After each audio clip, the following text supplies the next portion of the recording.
Charles और Shreya, Charles और श्रेया की उम्र के बीच 6 साल का अंतर है, 6 साल का अंतर है। इसके बाद बोला गया है जब उन्होंने 30 साल पहले एक दूसरे से शादी की थी तो चार्ल्स की आयु का 4 गुना, चार्ल्स की आयु का 4 गुना उतना था जितना कि श्रेया की आयु का 5 गुना। उनकी वर्तमान उम्र का योग क्या होगा, ये हमसे यहाँ पर पूछा गया है। योग पूछा गया है और किसका, वर्तमान आयु का। ठीक, अब ध्यान से समझिएगा। यहाँ पर बोला गया एक है आपका चार्ल्स और एक है आपका श्रेया। ठीक, हमने बोला उसने क्या कहा था कि एक दूसरे से शादी की थी तो चार्ल्स की आयु का 4 गुना, चार्ल्स की आयु का 4 गुना उतना ही था जितना कि श्रेया की आयु का 5 गुना, श्रेया की आयु का 5 गुना। ठीक, यानी कि हम यहाँ कह सकते हैं कि चार्ल्स की आयु का जो रेशियो है वो कितना हो जाएगा, 5 हो जाएगा, और श्रेया की जो आयु का अनुपात है वो कितना हो जाएगा, 4 हो जाएगा। यानी कि इनकी आयु का जो अनुपात है वो कितना है, 5:4। ठीक, अब ये बात कभी की जा रही है, तो ये बात की जा रही है 30 साल पहले, ये 30 साल पहले की बात की जा रही है। ठीक, अब यहाँ पर आप देखिए, ध्यान से समझिएगा। उसने बोला था चार्ल्स और श्रेया की उम्र के बीच 6 साल का अंतर है। अंतर चाहे आज हो, चाहे कल हो, चाहे 10 साल पहले था या फिर 10 साल बाद, या कितने भी साल पहले या कितने भी साल बाद, अंतर हमेशा उतना ही रहेगा जितना कि होना होगा। यानी कि 6 साल का अंतर यदि वर्तमान में हो तो पास्ट में, प्रेजेंट में हमेशा वो अंतर उतना ही रहेगा। अब ये 30 साल पहले की बात कर रहा है, तब भी तो उनका अंतर इतना ही रहा होगा। यानी कि यदि हम इनका अंतर देखें तो कितना बनता है, 1। इनकी आयु की रेशियो का अंतर देखें तो कितना है, 1। 1 रेशियो की वैल्यू कितनी है आपकी, 6 वर्ष। कितनी है, 6 वर्ष। अब हमने आपको बोला कि 30 साल पहले जो आपका चार्ल्स था उसकी आयु कितनी थी, तो आप बोलोगे सर ये 5 में 6 से इंटू कर दीजिए तो 5 6 30, यानी कि 30 वर्ष। ठीक, कितना था, 30 वर्ष था। अब श्रेया की आयु कितनी होगी, तो हम 4 से इंटू कर देंगे, कितना हो जाएगा, 6 चौक 24, यानी कि 24 वर्ष। ठीक, अब इतनी सी बात आपको अच्छे से समझ आ गई होगी। अब 30 साल पहले की वो बात कर रहा था, 30 साल पहले की। अब प्रेजेंट में हमसे पूछा गया है उनकी वर्तमान आयुओं का योग जो होगा वो क्या होगा। 30 साल पहले की ये बात कर रहा था, 30 साल पहले उनकी उम्र कितनी थी, 30 और 24। अब यदि 30 साल बाद यानी प्रेजेंट में आएगा, यदि हम प्रेजेंट की बात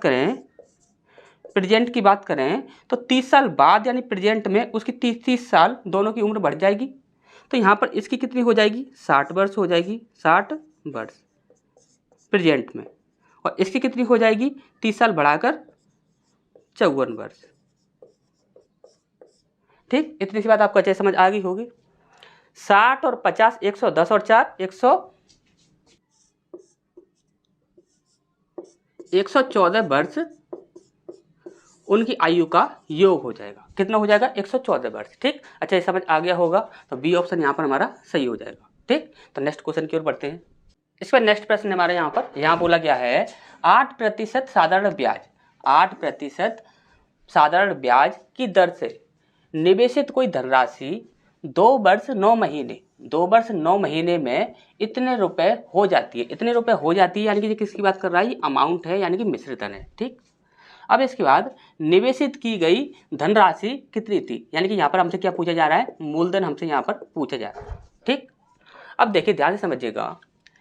यदि हमें कुल ब्याज दर चाहिए तो हमें क्या करना होगा कि हमारे पास टोटल तो समय होना चाहिए, कितना समय है, और टोटल हमारे पास ब्याज दरें होनी चाहिए। तो ब्याज दर तो हमारे पास है 8%, तो टोटल समय कितना है, तो टोटल समय हम देखते हैं, यहाँ पर है आपका 2 वर्ष और यहाँ पर है आपका 9 महीने। इसे हमें क्या करना होगा कि इस वर्ष में कन्वर्ट करना होगा, यानी कि कुल समय, तो कुल समय की बात करें तो कुल समय हो जाएगा, ये आपका 2 वर्ष तो है ही, ये 2 वर्ष तो है ही, और साथ में ये 9 महीने हैं, तो 9 में देखिए पूरी साल में कितने महीने होते हैं, तो 12 महीने होते हैं। यानी कि इसे 9 महीने को हम यदि 12 से डिवाइड करेंगे तो हमारा कितना बन जाएगा, 1 साल बन जाएगा। ठीक, अब यहाँ पर देखते हैं तो यहाँ पर 3 तिया 9 और 3 चौक 12। ठीक, अब यहाँ पर देखोगे 4 दूनी 8, 8 और 3 11/4। ये हमारा हो जाता है कुल समय। अब हमें क्या चाहिए, तो हमें ब्याज दर चाहिए। कुल ब्याज दर के लिए हमें क्या करना होगा, कुल ब्याज दर, कुल ब्याज दर हमें चाहिए, तो उसके लिए हम क्या करना होगा कि जो आपका टाइम होगा उसमें हमें इंटू करना होगा 8% है ये, तो 8% से हम इंटू कर देंगे। तो यहाँ पर देखे हुए 4 दूनी 8 और 11 दूनी 22, यानी कि 22% हमारा कुल ब्याज दर हो जाता है। ठीक, अब यदि हम 22% की बात करें, 22% की बात करें तो 22% आपका कितना होता है, तो 22 बट्टे आप 100 करोगे तो यहाँ पर आ जाएगा आपका 11/50। कितना आ जाएगा, 11/50। अब देखिए, एक है आपका मूलधन, ठीक, और एक है आपका ब्याज, साधारण ब्याज है ये, तो साधारण ब्याज लिख दिया। इसके बाद एक है आपका अमाउंट। ठीक, यदि मूलधन आपका 50 है, यदि मूलधन आपका 50 है तो साधारण ब्याज कितना है आपका 11, और इसके बाद अमाउंट कितना हो जाएगा, तो अमाउंट क्या होता है, मूलधन और ब्याज दोनों को जोड़ देते हैं तो कितना हो जाएगा 50 और 10 60 और 1 61। ठीक, अब हमें इनके रेशियो मिल चुके हैं। तो यहाँ पर देखिए, यहाँ पर बोला गया था अमाउंट कितना है आपका 732, यानी कि 61 रेशियो की वैल्यू कितनी है आपकी 732। ठीक, अब ध्यान से समझिएगा, यहाँ पर कोई भी ऑप्शन देखोगे तो यहाँ पर कोई भी ऑप्शन ऐसा नहीं है जो कि पॉइंट में हो, तो यानी कि ये संख्या जो है यह इससे पूरी तरह से डिवाइड हो जाएगी, ये हमें कन्फर्म है। अब ये कितनी बार में डिवाइड होगी, यदि आपको ये पता नहीं है तो आप ध्यान से समझिए।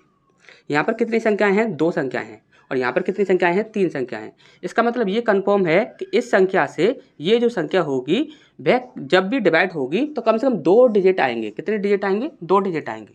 अब 2 डिजिट आएंगे तो आपको डिवाइड करने के लिए आपको इकाई अंक चाहिए। क्या चाहिए, इकाई अंक। तो इकाई अंक आपका क्या हो सकता है, तो इकाई अंक के लिए आपको क्या करना है कि आप इसका इकाई अंक देखिए और इसका इकाई अंक देखिए, जिससे आपको डिवाइड करना है। ध्यान समझिएगा, जिससे आपको डिवाइड करना है उस डिजिट के इकाई अंक में ऐसा पहाड़ा पढ़िए कि उसमें जिस संख्या को डिवाइड कर रहे हो उसका इकाई अंक आ जाए। जैसे कि हम 1 का पहाड़ा पढ़ेंगे, 1 का पहाड़ा पढ़ेंगे तो 1 एकम क्या होता है, 1 होता है, और 1 दूनी क्या होता है, 2 होता है। यानी कि 2 बार यदि हम पहाड़ा पढ़ते हैं 1 का तो हमारा ये आपका इकाई अंक 2 बन जाता है। ठीक, इसका मतलब क्या है कि 61 से यदि हम 2 बार इंटू करेंगे तो आपका ये कटेगा नहीं, ये तो आपको कन्फर्म है, लेकिन ये 12 बार में आपका कटना चाहिए। यदि 12 बार में नहीं कटता तो हमें 22 बार में करना होगा, क्योंकि इकाई अंक तो हमें वही चाहिए। ठीक, तो हम सबसे पहले क्या करते हैं, 12 से करके देखते हैं।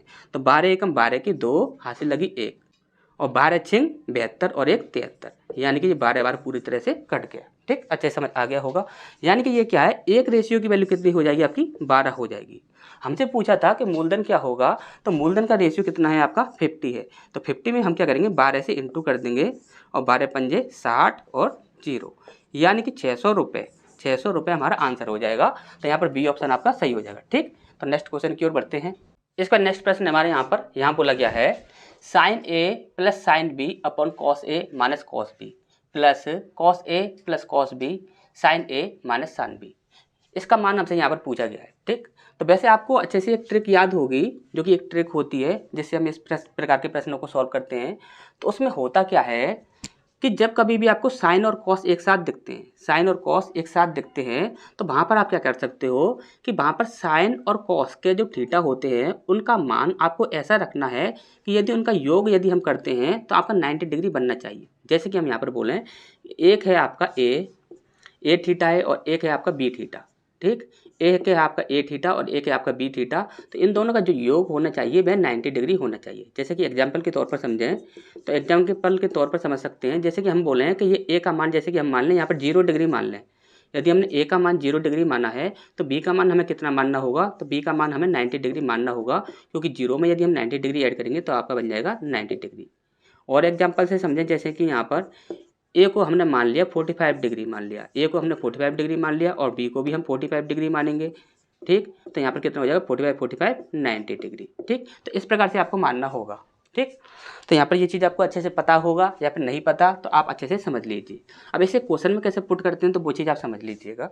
जैसे कि यदि हम यहाँ पर बोलें कि यहाँ पर ए और बी 2 थीटा दिए गए हैं, तो यहाँ पर देखिए ए का मान हम मान लेते हैं, क्या मान लेते हैं, ए थीटा की जगह 0 डिग्री हम मान लेते हैं। ठीक, और बी थीटा की जगह पर हम मान लेते हैं 90 डिग्री। ठीक, क्योंकि 90 ही हमें मानना होगा, क्योंकि योग हमें 90 डिग्री चाहिए। ठीक, और आपको अच्छे से पता होगा कि sine sine 0 degree, sine 90 degree. Sine 0 degree का मान जो होता है वह 0 ही होता है, साइन 90 डिग्री का मान जो होता है वह 1 होता है। अब इसी प्रकार से कॉस 0 डिग्री, कॉस 0 डिग्री 1 होता है, और कॉस 90 डिग्री, कॉस 90 डिग्री का मान क्या होता है आपका 0 होता है। ठीक, तो ये चीज़ आपको अच्छे से पता होगा। तो क्वेश्चन में इसे पुट करते हैं, जैसे कि यहाँ पर बोला गया है sine A plus sine B upon cos A minus cos B plus cos A plus cos B upon sine A minus sine B. ठीक, यहाँ पे देखिए साइन ए यानी कि ए कितना 0 डिग्री, साइन ए का मान कितना होगा 0 हो जाएगा, प्लस साइन बी यानी कि 90 डिग्री, साइन 90 डिग्री का मान कितना हो जाएगा, तो वो हो जाता है आपका 1। ठीक, अपॉन कॉस ए यानी कि कॉस 0 डिग्री का मान कितना हो जाएगा 1 हो जाएगा, माइनस कॉस बी यानी कि यहाँ पर कॉस 90 का मान कितना हो जाएगा, तो कॉस 90 का मान हो जाएगा 0।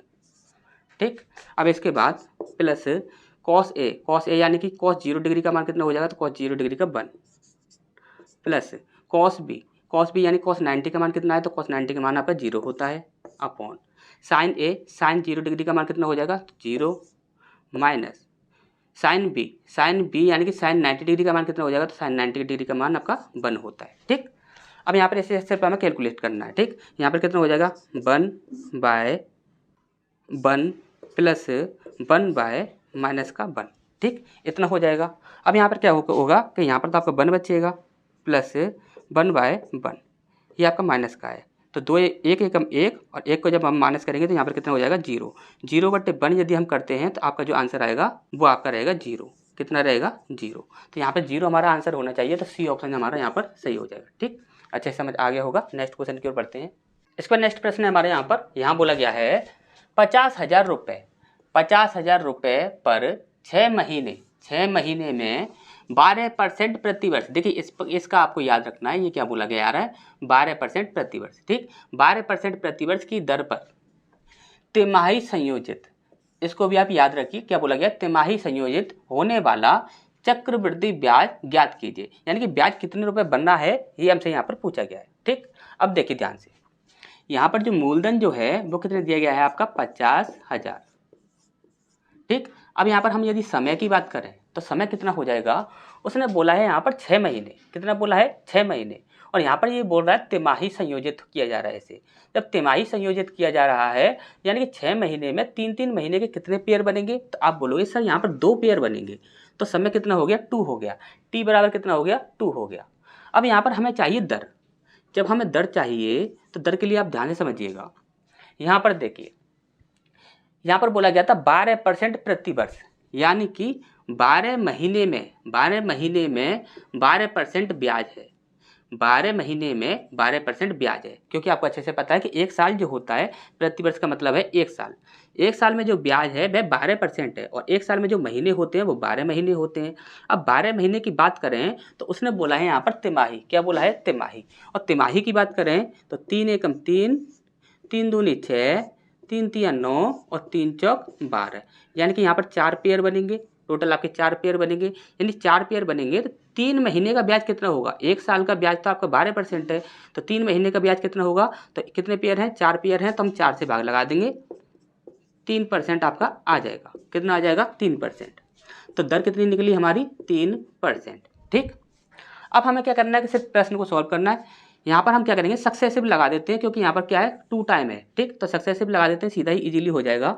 तो यहाँ पर आपको सक्सेसिव का फॉर्मूला अच्छे से पता ही होगा, x + y + x × y upon 100 ये फॉर्मूला होता है। तो यहाँ पर 3 + 3 + 3 × 3 अपॉन 100, 3 तिया 9 होता है, यानी कि 0.09 आएगा ये, और ये कितना हो जाए 6 हो जाएगा। ठीक, तो ये कितना हो जाएगा आपका 6.09%। ठीक, अब 6.09% को उसमें रख दीजिए, कितना हो जाएगा 50,000 गुणा, यहाँ पर हम रख सकते हैं 609/100, तो ये हो जाएगा, और 1% का 100 हो जाएगा, तो 4 0 से 2 और 2 4, 4 0 कट जाएंगे, 9 पंजे 45 की 5 हासिल लगी 4, 4 यहाँ पर आ जाएगा, 45 कहाँ पर है लास्ट में 45 देखिए यहाँ पर आ गया। ठीक, तो यही हमारा आंसर हो जाएगा। ठीक, ये ऑप्शन यहाँ पर आपका सही हो जाएगा। तो नेक्स्ट क्वेश्चन की ओर बढ़ते हैं। इस पर नेक्स्ट प्रश्न हमारे यहाँ बोला गया है a plus b plus c equal to 2s, क्या दिया हुआ है 2s है, तब s माइनस ए का square plus s minus b का square plus s minus c का स्क्वायर प्लस s स्क्वायर की वैल्यू क्या होगी। ठीक, वैसे इस प्रश्न को सॉल्व करने के लिए थोड़ी लेंथी ट्रिक होती है, तो हम उसका यूज नहीं करेंगे, हम यहाँ पर क्या करेंगे कि शॉर्ट ट्रिक का यूज करेंगे। और शॉर्ट ट्रिक में होगा क्या, तो देखिए ध्यान समझिएगा। यहाँ पर देखिए जैसे कि हमने बोला a plus b plus c equal to क्या है 2s। ठीक, 2s है, यानी कि हमें s से किसी ऐसी संख्या में इंटू करना होगा। ये जो आपका जो बनेगा और बराबर का निशान लगाए तो इनका भी योग जो होगा वो आपका उतना ही होना चाहिए जितना कि यहाँ पर है। ठीक, अब यहाँ पर देखिए, यदि हम यहाँ पर देखें तो यहाँ पर देखिए कितनी संख्या है, 3 संख्याएं हैं, 3 संख्याएं हैं। ये कितनी संख्या है, 3 संख्याएं हैं। यदि हमें इसमें 2 से इंटू कर दें तो कितना बनता है आपका 6 बनता है। 3 संख्या हैं, यदि हम इसमें 2 से इंटू कर दें तो आपका 6 बनता है।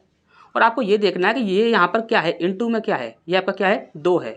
तो यदि हम 2 में किसी संख्या से इंटू करें तो आपका 6 बनना चाहिए। ऐसी ही संख्या होनी चाहिए जिससे हम कि 2 में इंटू करें तो वो आपका 6 ही बने। तो 2 से यदि हम 3 में इंटू कर दें तो कितना बन जाएगा, 6 बन जाएगा। तो आप यहाँ पर अच्छे से समझ चुके होंगे, यदि ये आपकी 3 संख्या है, 3 संख्या में हम किससे इंटू करें कि आपका 6 बन रहा है, तो हमने बोला कि 2 से इंटू करते हैं तो हमारा 6 बन जाता है।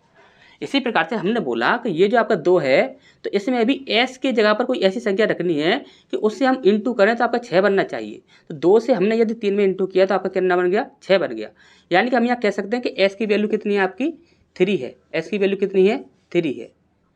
डिटेल में समझते हैं, जैसे कि हम यहाँ पर मान लें कि a की वैल्यू आपकी 2 है और b की वैल्यू आपकी 2 है और c की वैल्यू भी आपकी क्या है 2 है। यदि तीनों को हमने 2 2 मान लिया तो 2 4 6 टोटल कितना हो गया, 6 हो गया। अब यहाँ पर आप रखोगे कि 2 के स्थान में 2 तो यहाँ पर इंटू में है ही, यहाँ पर s हो जाएगा। अब यहाँ पर ये जो इंटू में है ये आपका किस में चला जाएगा, डिवाइड में चला जाएगा। तो यहाँ पर 2 3 6, यानी कि s की वैल्यू कितनी आ गई आपकी 3 आ गई। ठीक, समझ आया होगा अच्छे से। यदि हम बोले कि s की वैल्यू यदि 3 है तो a की वैल्यू कितनी है, तो a की वैल्यू है आपकी 2, b की वैल्यू है आपकी 2 और c की वैल्यू कितनी है आपकी 2। अब यहाँ पर आपको पुट करना है, इसे यहाँ पर पुट करने पर आपका आंसर कितना आता है वो चीज़ आप देख लीजिए। यहाँ पर देखिए s minus A, S minus B, S minus C इस प्रकार से है। तो यहाँ पर देखिए 3 में से हम 2 घटाएंगे और यहाँ पर क्या करेंगे, स्क्वायर कर देंगे। ठीक, इसके बाद 3 में से हम 2 घटाएंगे, उसका हम स्क्वायर कर देंगे।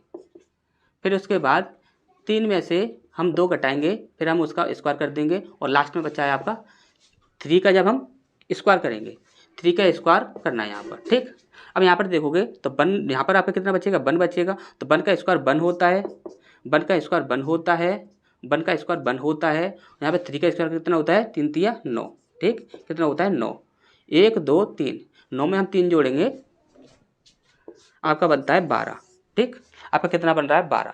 अब यहाँ पर ऑप्शन में पुट करके देख लीजिए किस में रखने पर 12 आपका बनता है। ठीक, यहाँ पर देखिए यदि हम इस ऑप्शन से में देखें तो यहाँ पर देखिए a की वैल्यू है 2, b की वैल्यू है 2, c की वैल्यू है 2, यानी कि 2 का स्क्वायर प्लस 2 का स्क्वायर प्लस 2 का स्क्वायर इस प्रकार से हो जाएगा। तो 2 का स्क्वायर 4, 2 का स्क्वायर 4 और 2 का स्क्वायर 4, 4 दूनी 8 और 4 3 12, कितना बन रहा है आपका 12। यदि 12 बन रहा है इसका आंसर तो यही हमारा सही आंसर हो जाएगा। ठीक, औरों को हमें चेक करने की आवश्यकता नहीं है। ठीक, अच्छा ये समझ आ गया होगा। एक लेंथी ट्रिक भी है इसकी सॉल्व करने के लिए, लेकिन वो आपके एग्जाम के टाइम पे काम नहीं करती है। ठीक, क्योंकि उसमें टाइम ज़्यादा लग जाता है, तो इसी ट्रिक से आप समझ लीजिए। ठीक, तो नेक्स्ट क्वेश्चन की ओर बढ़ते हैं।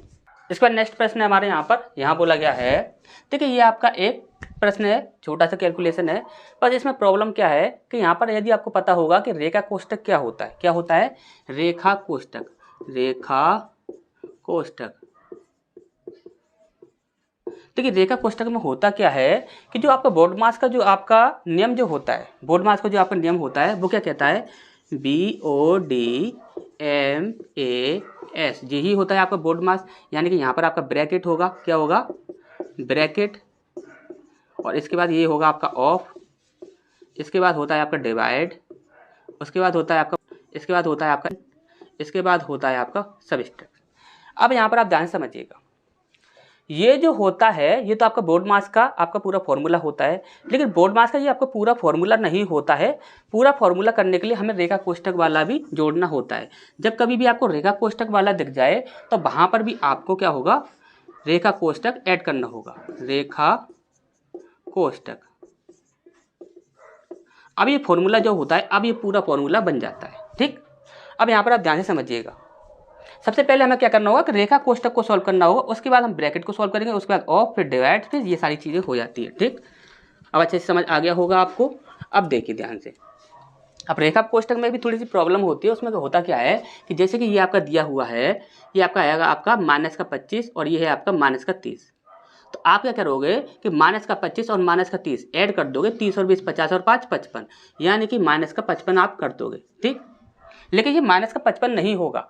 यदि यहाँ पर ये रेखा चिन्ह नहीं होता तो यहाँ पर आपका -55 हो जाता। लेकिन यहाँ पर क्या होगा कि ये जो आपका दिया हुआ है, जैसे कि यहाँ पर 22 माइनस 24 माइनस 27 माइनस, इसके बाद दिया गया है यहाँ पर ये जो आपका दिया गया है 25 माइनस 30 और इस पर क्या लगा है, रेखा कोष्ठक लगा हुआ है। तो आपको यहाँ क्या करना होगा, पहले इसे कोष्ठक में बंद करना होगा। इससे पहले जो आपका चिन्ह होगा उसे आपको अलग करना होगा। उस चिन्ह को पहले आपको क्या करना होगा, अलग करना होगा। अलग करने के बाद अब इसे पहले आप सॉल्व कीजिए। यानी कि पहले जो -55 बन रहा था, अब वो कितना बनेगा, ये आपका +25 है और ये आपका -30 है। यानी कि यहाँ पर कितना बनेगा आपका, कोष्ठक के अंदर क्या बन जाएगा, तो कोष्ठक के अंदर बन जाएगा आपका -5। यानी कि जो पहले -55 बन रहा था वो अब किसका रह गया, -5 रह गया। क्या रह गया, -5। और यहाँ पर आप देखोगे तो यहाँ पर भी आपका माइनस लगा हुआ है, तो माइनस माइनस क्या हो जाएगा, प्लस हो जाएगा। तो ये टोटल आपका कितना हो जाएगा, 5 हो जाएगा प्लस का। और यहाँ पर कितना है आपका 27 प्लस 5। ठीक, तो ये कितना हो जाएगा आपका, ये हो जाएगा आपका टोटल 32। ठीक, अब ये प्लस का 32 है, किसका, प्लस का 32 है। और बाहर देखोगे तो बाहर आपका माइनस लगा हुआ है, तो माइनस प्लस क्या हो जाएगा, माइनस हो जाएगा। यानी कि ये 32 किसका हो जाएगा, माइनस का हो जाएगा। और यहाँ पर कितना है आपका 24। अब यहाँ पर 24 है, ये आपका प्लस का है, और 32 जो है ये आपका माइनस का है। अब यहाँ पर आपका बचता कितना है, 32 में से जब 24 आप माइनस करोगे तो आपका बचता है 8। और 8 जो होगा वो किसका होगा, माइनस का होगा, क्योंकि माइनस की संख्या यहाँ पर बड़ी हुई है। ठीक, अब यहाँ पर आप देख रहे हो, यहाँ पर ये आपका माइनस है, यहाँ से यहाँ तक जब हमने सॉल्व किया तो हमारा माइनस का 8 बनता है। और बाहर देखोगे तो बाहर भी आपका माइनस लगा हुआ है, तो माइनस माइनस क्या हो जाएगा, प्लस हो जाएगा। यानी कि 22 प्लस 8 हो जाएगा, तो ये कितना हो जाएगा आपका 30। टोटल कितना हो जाएगा 30। तो 30 हमारा आंसर हो जाएगा, तो बी हमारा सही आंसर हो जाएगा। ठीक, तो नेक्स्ट क्वेश्चन की ओर बढ़ते हैं। इसका नेक्स्ट प्रश्न हमारे यहाँ बोला गया है, एक दुकानदार को एक पुस्तक इतने रुपए में बेचने पर 5% की हानि होती है। 5% की हानि होती है। यदि वह इस पुस्तक को इतने रुपए में बेचता है तो उसका लाभ या हानि प्रतिशत क्या होगा, ये हमसे यहाँ पर पूछा गया है। ठीक, तो देखिए काफ़ी इजी है। क्या करना है आपको, जैसे कि आपको अच्छे से पता है कि जब सीपी जो होता है, हमारे पास सीपी नहीं है, हमारे पास क्या है, एसपी है। ठीक, कितने रुपए में बेच रहा है, 25.65 में। ठीक, तो एसपी है तो सीपी का कितना परसेंट हम रखते हैं, तो उसने बोला है 5%, और 5% हानि बता रहा है। तो 5% हानि का मतलब क्या हो गया, 100 में से आप 5 माइनस करोगे तो क्या हो जाएगा आपका 95। ठीक, तो 95% हम रखते हैं, तो हमारा कितनी वैल्यू आएगी आपकी 2565। इसे हम 100 नीचे लगा देते हैं। ठीक, ये हो गया। ठीक, अब यहाँ पर क्या है कि हमारा एसपी लग गया। अब यहाँ पर हमारा सीपी निकल आएगा, 2 जीरो से 2 जीरो कैंसिल हो जाएंगे। अब यहाँ पर देखिए 5 से ऐसे काट दीजिए, 5 एकम 5, 5 नाम 45। ठीक, 5 25, 5 एकम 5 और 5 तिया 15। ठीक, इतना हो जाएगा। अब 19 दूनी 38 और 19 सत्ते। ठीक, तो ये 27 बार आपका कट जाएगा, यानी कि सीपी बराबर कितना हो जाएगा आपका 27 रुपये। सीपी कितना है आपका 27 रुपये है। ठीक, सीपी 27 रुपये है। वो बेचने के लिए कितने के लिए बोल रहा है, बाद में बोल रहा है 31.05 के लिए। ठीक, तो यहाँ पर सीपी आपका कितना है 27 और एसपी कितना है आपका, एसपी है आपका 31.05। ठीक, इतना है आपका। अब यहाँ पर इनका अंतर देखिए, अंतर कितना निकलता है 4.05, 4.05 निकलता है। यहाँ पर सीपी कितना है आपका 27। ठीक, सीपी 27 है, इंटू 100 करेंगे परसेंट निकालने के लिए। ठीक, 2 जीरो से 2 जीरो कैंसिल हो जाएंगे, तो यहाँ पर आप देखोगे तो 27 से कम 27 और इसके बाद 5। ठीक, तो 15% हमारा आंसर आ जाएगा। और यहाँ पर देखोगे आप, ये 27 है, सीपी कम में खरीदी गई है वस्तु और ज़्यादा में बेची जा रही है, तो क्या हो जाएगा, लाभ हो जाएगा। यानी कि 15% का हमें लाभ हो रहा है। ठीक, अच्छा समझ आ गया होगा। नेक्स्ट क्वेश्चन की ओर बढ़ते हैं।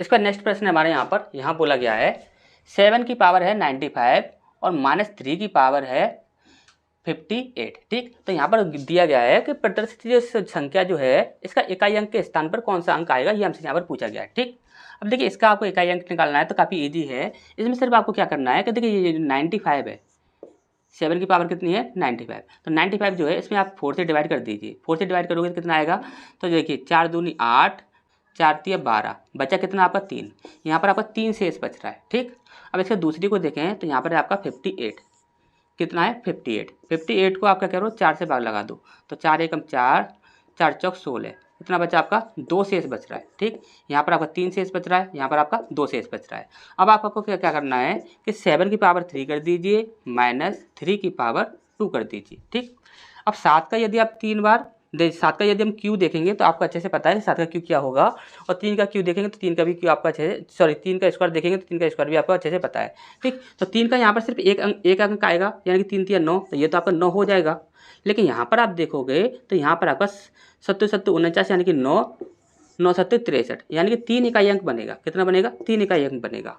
अब जो हमें माइनस जो करना है 3 में से 9 को माइनस करना है, 3 में से 9 को हमें माइनस करना है। कभी भी ऐसे मत कीजिएगा आप कि आप क्या करो कि ये आपका बड़ा संख्या है, ये आपकी छोटी संख्या है, तो आप क्या करोगे कि 9 में से आप 3 को माइनस कर दोगे तो माइनस में आपका आंसर रख दोगे। तो ऐसा आपको कभी भी नहीं करना है। आपको माइनस क्या करना है, इसमें से इसको माइनस करना है, यानी कि 3 में से 9 को माइनस करना है। 3 में से यदि आपको 9 को माइनस करना है तो आपको अच्छे से पता है कि देखिए यदि हम इस संख्या की बात करें तो ये काफ़ी लंबी संख्या होगी। ठीक, और इस संख्या को यदि हम बात करें तो ये भी संख्या जो होगी ये भी काफ़ी सारी लंबी संख्या होगी। ठीक, अब ये संख्या जो है वो काफ़ी लंबी संख्याएं हैं। अब इन संख्याओं की यदि हम बात करें तो लास्ट में जो अंक बन रहे हैं वो बन रहे हैं 9 और 3, यानी कि ये क्या है आपका, ये है 3, ये है 9, ये पूरी एक संख्या है और ये पूरी एक संख्या है। ठीक, अब आपको अच्छे से पता है जब कभी भी आप माइनस करते हो तो यहाँ पर यदि आपकी छोटी संख्या होती है तो आगे से आप एक कैरी ले लेते हो। जब आगे से आप एक कैरी ले लेते हो तो यहाँ पर क्या हो जाएगा, आपका 13 हो जाएगा। ठीक, यहाँ पर आपका 13 हो जाएगा, तो यहाँ पर आप 13 में से आपको 9 माइनस करोगे। ठीक, इतना तो आप अच्छे से जानते ही होंगे क्योंकि ये काफ़ी लंबी संख्याएं होती हैं। और यहाँ पर यदि आपकी पूरी एक संख्या ऐसी आ जाए, जैसे कि यहाँ पर आपका कुछ ऐसी संख्या आ जाए जैसे कि यहाँ पर आपका ऊपर 9 है और नीचे आपका 3 है, इस प्रकार से होता तो आप कर देते। लेकिन यहाँ पर ऊपर छोटी संख्या है, नीचे बड़ी संख्या है, तो आपको क्या करना होगा कि इसमें आपको क्या करना होगा, एक कैरी लेना होगा बगल वाली संख्या से। तो यहाँ पर हो जाएगा आपका 13, 13 में से जब आप 9 माइनस करोगे तो आपका बच जाएगा 4। ठीक, तो 4 हमारा सही आंसर हो जाएगा डी।